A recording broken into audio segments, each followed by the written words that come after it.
오늘 만나보실 모델, 사실 조금 뻔한 모델이죠. 렉서스 ES인데요 6세대 모델이 나오고 6.5세대 페이스리프트 버전이 나올 때 하체 쪽에 힘을 준 모습을 보였습니다.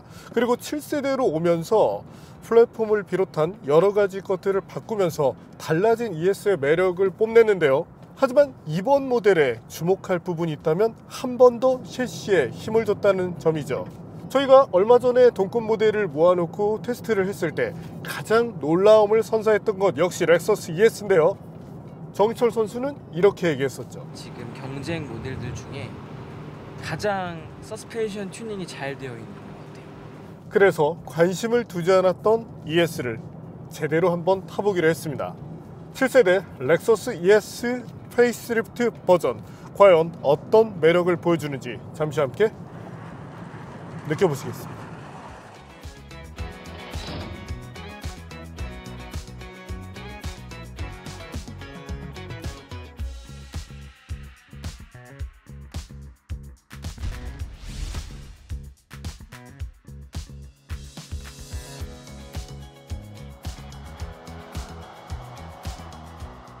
자, 그럼 렉서스 ES와 함께 고속 주행을 시작해보죠. 하이브리드 모델 특성상 최고 속도가 높다든지 그러진 않습니다.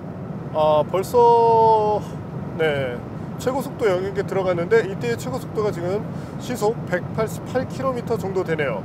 속도 계상으로는 약 190km 정도 되고요. 중요한 것은 이때의 안정감입니다.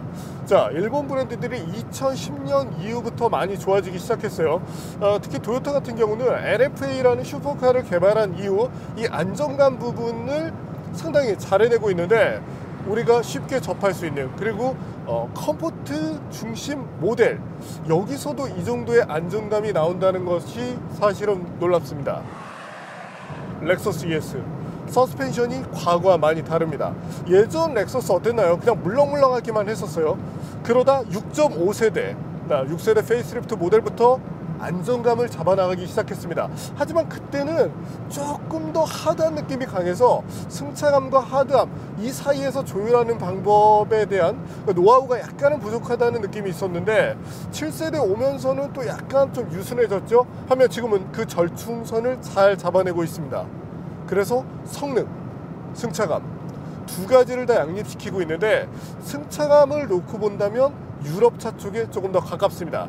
예전이 전통적인 미국 차가 같았다면 지금은 만약에 눈을 감고 순수 서스펜션의 느낌만 봐봐, 어떤 차와 유사한 것 같아? 라고 물어보면 아마도 고민을 하게 될 겁니다.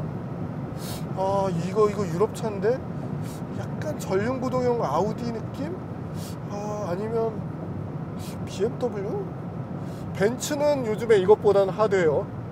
아마 거기서 고민하게 될 것 같은데, 이 차가 렉서스라는 점을 알았을 때 아마도 깜짝 놀랄 소비자들이 많을 겁니다.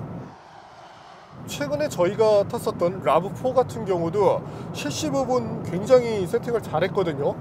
이번 렉서스 ES 대단하게 잘했다고 칭찬하고 싶습니다. 자, 이제 노면이 좀 안 좋은 구간을 통과하게 되는데요. 날카로운 쇼크를 어느 정도 순화시켜서 넘겨줍니다. 하지만 과거의 렉서스 같았다면 그냥 물렁물렁 하면서 이런 이 날카로운 쇼크를 보여주지는 않았을 거거든요. 하지만 안정감을 얻었고, 그 쇼크라는 것이 대부분 걸러지고 어느 정도만 남겨놨기 때문에 소비자분들께서 불만을 제기하지는 않으실 것으로 예상합니다. 또한 이런 쇼크를 느낄 수 있는 구간은 시속 150에서 160km를 넘었을 때거든요. 그래서 사실 우리나라 법적 기준으로 볼 때 이 부분이 문제가 될 것 같지는 않네요. 자, 그리고 고속에서 지금 같은 상황, 자, 스티어링 휠을 가져가 봅니다. 이거 이렇게 날카로웠나요? 예전에 GS란 모델은 이런 모습을 보여줬죠. 그건 또 후륜구동 모델이기도 했고 약간이나마 스포티한 성향으로 튜닝이 되어 있었으니까요. 하지만 우리가 가장 보편적으로 만나는 ES에서 이런 날카로움, 특히 스티어링 휠이 중앙부에 있을 때, 이런 거는 현대차가 조금 본받으면 좋겠는데요. 토요타도 했는데 현대차라고 못할 게 있을까요? 그리고 이를 위해서 분명히 많은 노력을 했을 겁니다. 확실히 회장이 달리기 부분, 그리고 본인 스스로가 자동차 테스트 드라이버잖아요. 그러다 보니까 핸들링의 중요성, 그러면서도 이 차에 필요한 컨셉, 그런 것들을 잘 요구하고 있다. 네, 이렇게 보여집니다. 우리 그 현대차 회장님도 이거 직접 이런 것들을 조금 할 수 있다면 좋지 않을까 싶어요. 고속 주행을 할 때는 좀 단단하게 잡는 영역이 있다고 말씀드렸죠. 그래서 고속에서 날카롭게 치고 들어오는 일부 쇼크가 캐빈으로 넘어오는 경우가 있다고 말씀드렸습니다. 물론 그 속도 영역이 매우 높긴 했지만요. 반면 지금은 저속 구간이죠. 우리가 가장 많이 만나는 이 과속 방지 턱, 이런 것들을 지금 시험하고 있는데 30km 정도? 이 정도 서스펜션이면은 당연히 물렁물렁하고 이 핸들링이나 이 고속주행 안정감이 떨어져야 되는데, 유럽에서 엔지니어들을 많이 데려왔나요? 아니면 가외를 좀 특수하게 받고 있나? 이 서스펜션 세팅은 렉서스답지 않네요. 야, 이러니 지난번에 저희가 평가를 할 때 다들 놀란 게 이건 렉서스가 아니네요. 이번에는 50km 정도로 가고 있는데,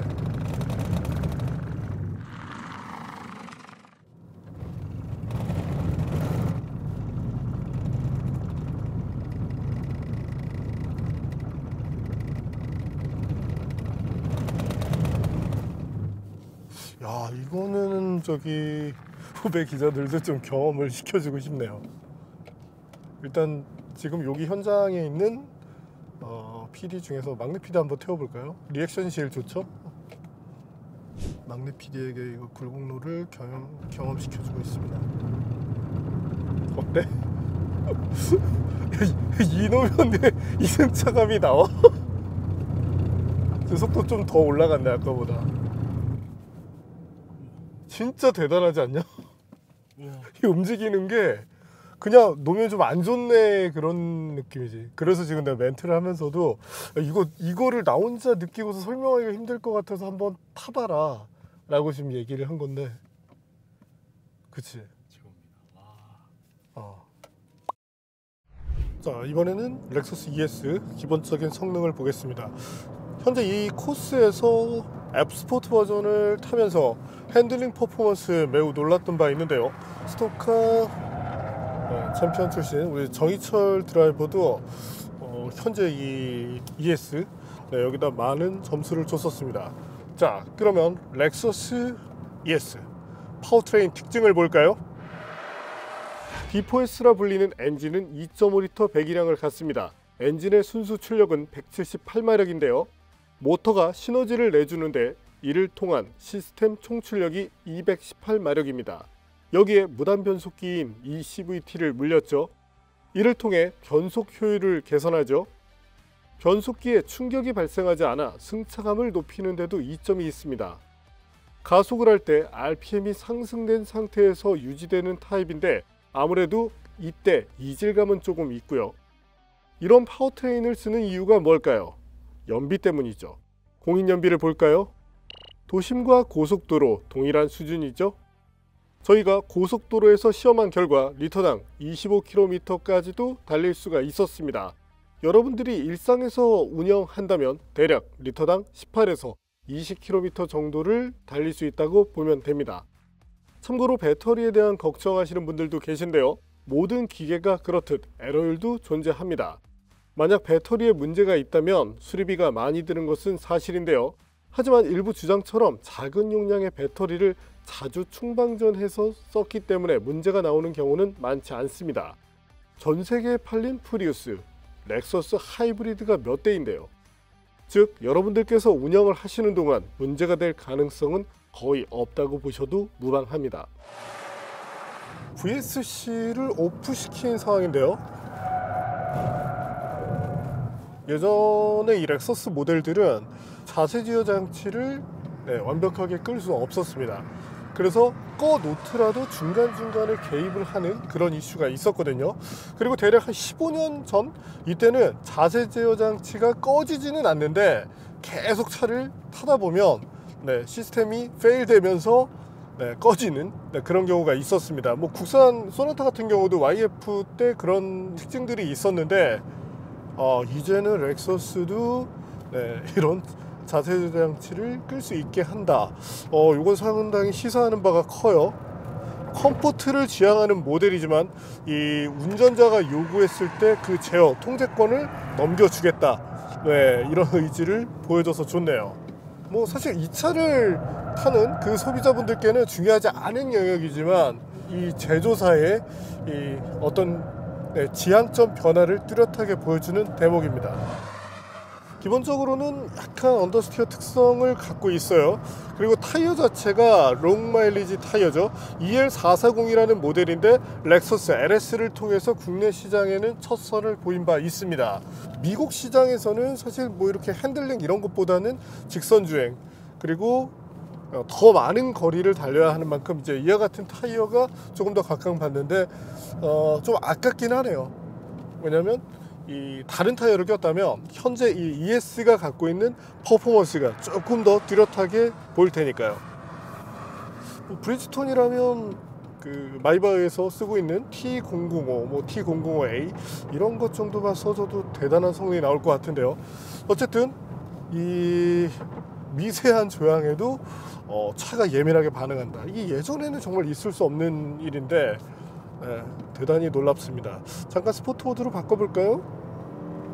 파워트레인 쪽, 그리고 이제 스티어링 쪽이 약간 더 날카롭게 바뀌는데, 그러면 렉서스 ES 가속 성능은 어떤지 볼까요?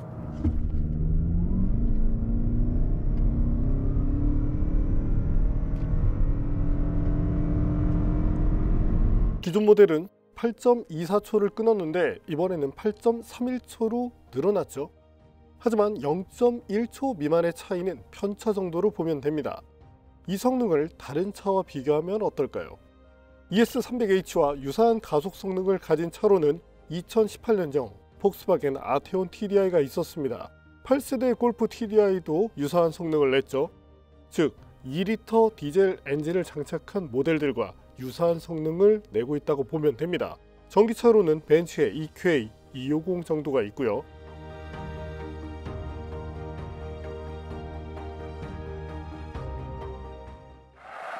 배기량 2.5, 시스템 총출력이 이제 220마력이 조금 안 되죠.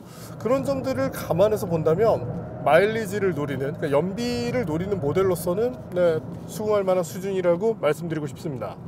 그래도 달려나갈 때 체감으로 전해지는 어떤 그 가속감 저하, 예전 모델들은 그랬거든요. 근데 그런 것들도 많이 희석이 됐어요.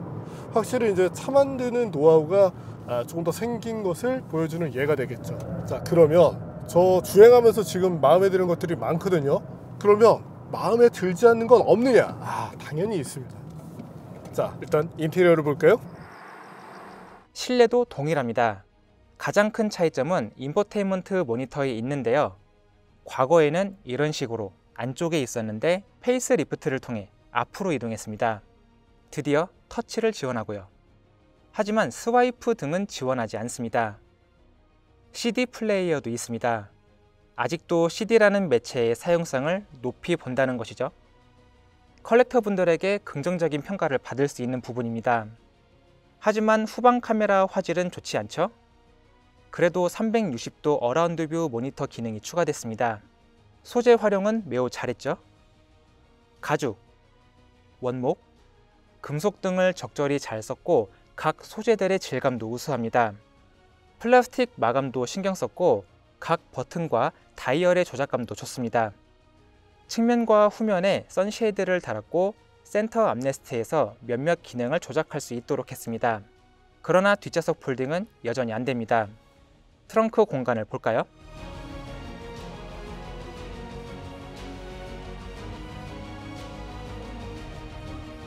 전기형 모델에서는 스페어 휠과 타이어를 제공했는데 이제 보스 키트가 탑재됐죠?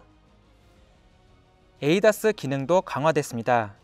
전방 추돌 경고 및 긴급 제동 기능은 교차로에서 작동할 수 있도록 범위가 넓어졌고요.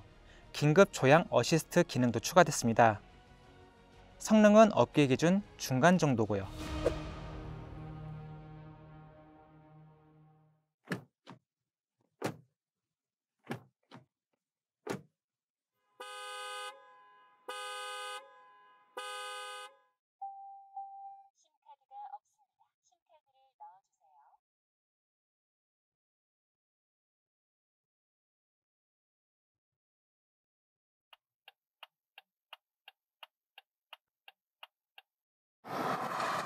내비게이션 폰트 이거 어쩔 거야.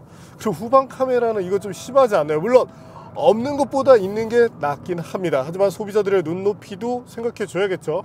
자, 뭐 소니 카메라 같은 경우 좋잖아요.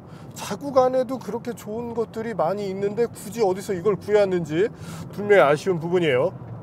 또 하나 인터페이스 상으로 본다면 주차 브레이크가 여기 밑쪽으로, 엔진 스타트 버튼 위쪽으로 있는데 이것도 조금 아쉽긴 한데 뭐 사실 뭐 요즘에 이걸 별로 쓸 일은 없으니까. 변속기 레버 자체도 이제 PRND 전통적인 방식을 택하고 있는데 직관성은 있지만 최신 트렌드에 맞춰서 조금 더 슬림하게 디자인해주면 시각적 만족도가 높아질 것 같네요.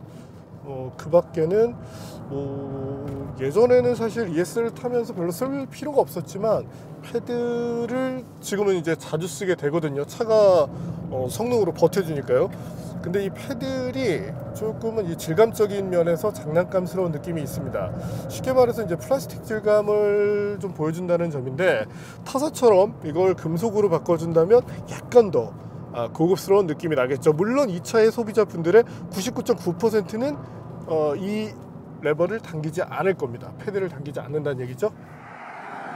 이번에는 디자인을 볼까요? 소극적인 페이스리프트죠. 전기형과 비교해보면 전면부 헤드램프 내부 구조와 주간주행 등 형상이 달라진 정도입니다. 그릴은 패턴 디자인에서 차이를 보이고요. 측면부는 휠 빼고 같습니다. 후면부는 완전히 동일하다고 봐도 되겠죠?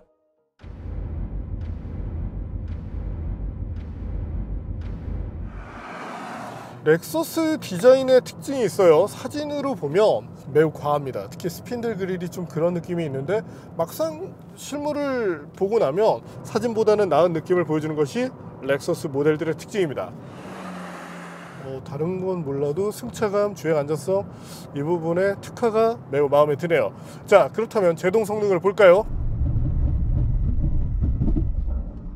제동거리는 42.6m로 나왔습니다. 매우 떨어지는 성능이죠. 이전에 테스트한 초기형과 비교해도 차이가 많이 납니다. 브레이크 길들이기가 이루어지지 않은 완전한 신차여서 그런데요. 그래도 제동 편차는 60cm 내외로 매우 적게 나왔습니다. 정상 컨디션이면 대략 40m를 전후하게 될 텐데요. 회사별로 제동력에 대한 기준이 있는데 그동안 저희 팀이 테스트한 도요타, 렉서스는 대략 40m를 전후하는 성능을 낼 때가 많았습니다. 길들이기 이후엔 이와 같은 성능을 내주겠죠? 자, 현재처럼 브레이크 페달을 강하게 밟았을 때 한 템포 쉬고서 들어가는 것은 하이브리드 모델들의 어찌 보면 약간 특성 같은 것인데 이 자체가 예전에는 딜레이가 좀 많았습니다. 하지만 지금은 그렇지 않아요. 다만 타이어의 성격 때문에 좀 밀려나는 그런 부분이 있죠. 그래서 차에 장착된 타이어를 가늠하고 이 차의 이제 성격을 볼 수 있지만 내 성향과 맞는지 이후에 이제 타이어를 교체하는 것도 방법이 될 수 있습니다. 예전 그 EL400보다는 나아지긴 했지만 여전히 EL 시리즈는 제 마음에 들진 않아요. 이번에는 정숙성을 볼까요? 하이브리드 특성상 엔진이 구동될 때는 조금 소음이 있는 편인데요. 그러나 일반 주행에서 엔진 시동이 걸린 경우는 매우 드물죠. 그래서 이런 하이브리드 특성을 감안해 주행을 하는 동안에 소음만 계측하였습니다. 그 결과 57dB 정도가 나왔는데요. 좋은 성능이죠? 물론 조금 더 조용한 노면에서는 56dB까지 나온다는 점 참고를 해주시면 좋겠습니다.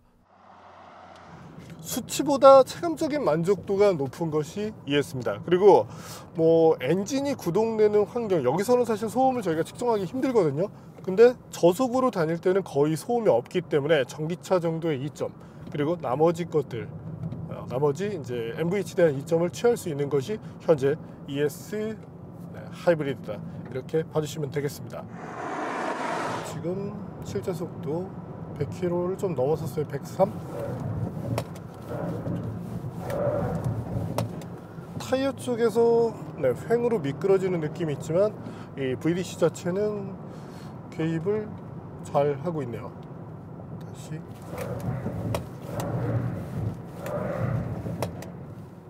네, 타이어가 약간 미끌림이 있을 뿐 개입을 잘 하고 있습니다.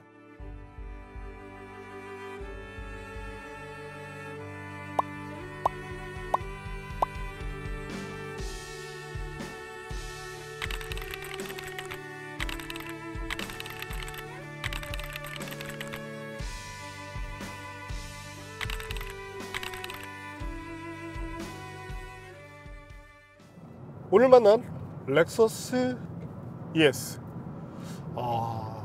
요즘에 도요타가 정말 이제 무섭다고 생각이 드는 게, 뭐 전기차 이런 부분에서는 분명히 좀 늦어요.